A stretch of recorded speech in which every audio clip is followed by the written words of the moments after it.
What we're covering in this video are the dangers of speeding through an intersection. Speeding at best is dangerous, but especially when it comes to an intersection because of the crossing of paths of the vehicles involved. And irrespective of which direction one is entering the intersection, you want to, at all costs, avoid speeding through an intersection. At the end of the instructional part of this video, the animations and the real-life clips, and before the montage section, I'll give some very valuable advice on how to pass through an intersection. In the first animation, we've got a vehicle from the side road that is speeding, and especially if it's a built-up area such as we see in the satellite image, then we want to avoid speeding for two main reasons. One wants to avoid any incidents that could arise because of maybe children in the area or others that would be exiting from the driveways. But a built-up area is never a good idea to speed in. Secondly, because the roads are more concealed in a built-up area, any vehicles traveling in the main lane may not be able to notice an approaching speeding vehicle.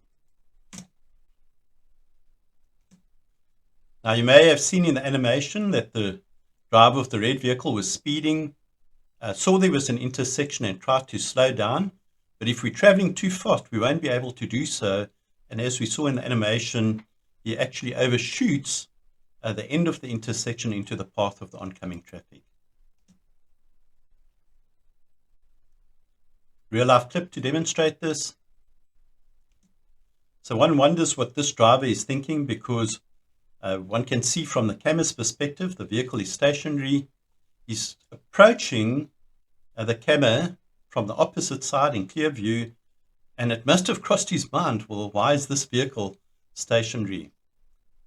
Nonetheless, forged ahead, and we have this incident.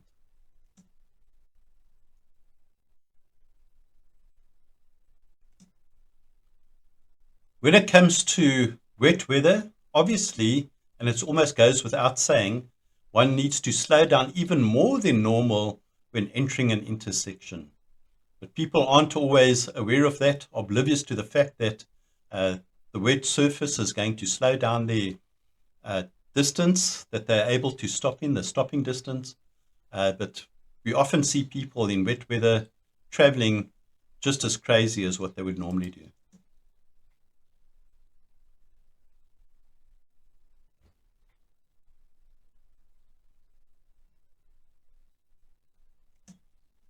The second animation, here the speeding vehicle is traveling in the main lane, and especially if one's traveling at a much higher rate of speed than what is normal for that area, any vehicles or drivers that live in the area would normally know what the speed of any oncoming traffic is. And if you're traveling a lot higher than that, then they may not anticipate that speed.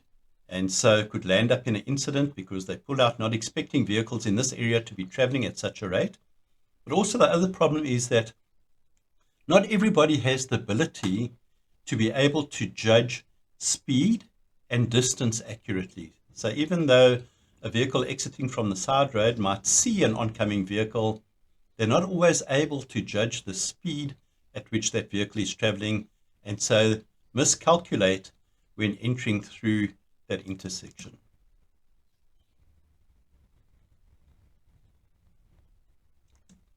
So real life clip, here we have a vehicle you'll see coming in the main lane at too high a rate with which to actually enter the intersection.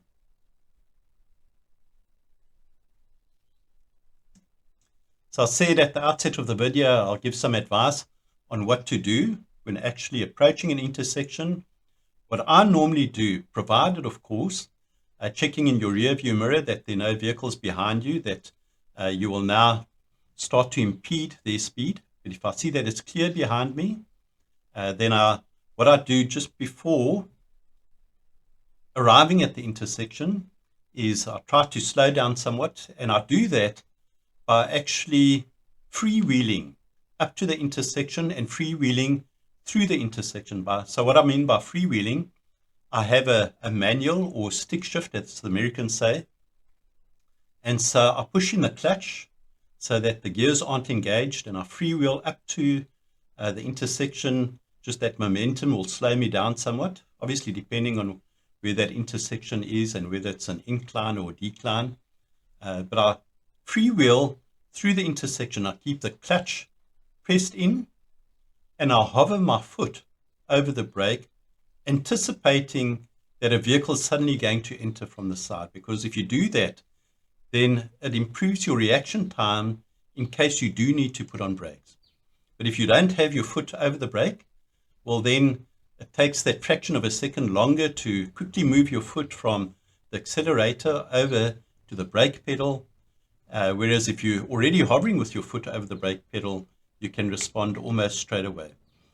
If it's an automatic transmission, well, then I wouldn't suggest you go and put your vehicle in neutral. That's not recommended. But if you do have a stick shift, as I say, then that's what I do.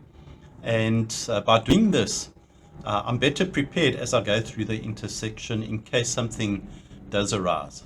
So consider that, and I make it a habit always when I go through an intersection that I'm on the alert and I've got my foot ready hovering over the brake. You might find that handy to get into that habit.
Please like, subscribe, and get notified.